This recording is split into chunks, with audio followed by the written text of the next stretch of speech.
достар, бүгін мандариннің пайдасы және де зияны және емдік қасиеттері туралы айтатын боламыз. Мандариннің пайдасы туралы айтатын болсақ, мандаринді суыққа қарсы жеміс ретінде біз көп пайдаланамыз. Мандариннің құрамы әртүрлі А, Д, К дәрумендері калий, кальций, магний, темір, фосфор, натрий минералдары көп кездеседі. Қабығында эфир майы, пигмент пен каротин болады. Әсіресе қыста жеген кезде дәрумендер жетіспеушілігін алдын алады. Мандариннің тағамдық құндылығы аз, жеңіл жеміс саналады.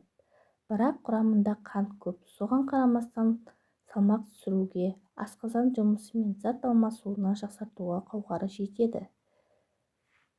Мандариннің зияны туралы айтатын болсақ, мандарин цитрус жеміс болғандықтан аллергия туғызатын жеміс болып саналады. Сондықтан 2-3 жастағы балаларға беруге болмайды.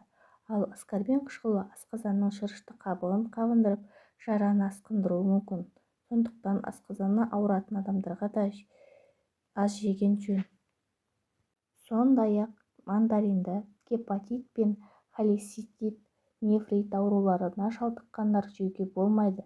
Көп жеген мандаринді каротин мен А дәрумені бауырға салмақ түсіріп, бауыр ауруларына асқындыруы мүмкін.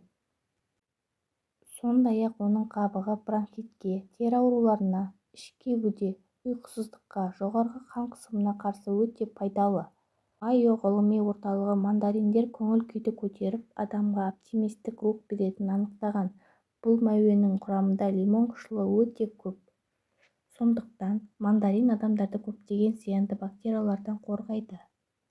Мандариннің емдік қасиеттері: жөтелге қарсы пайдалы, қысқы уақытта адам ағзасына өте пайдалы витаминдерге ие. Мандарин шырыны тері және тырнақтарды жараларды жақсы емдейді. Мандарин ішектің жұмысын жақсартады және тісті қатайтады. Асқазан ішек аурулары мен іш өтумен уласқан кезде мандариннің шырыны өте пайдалы.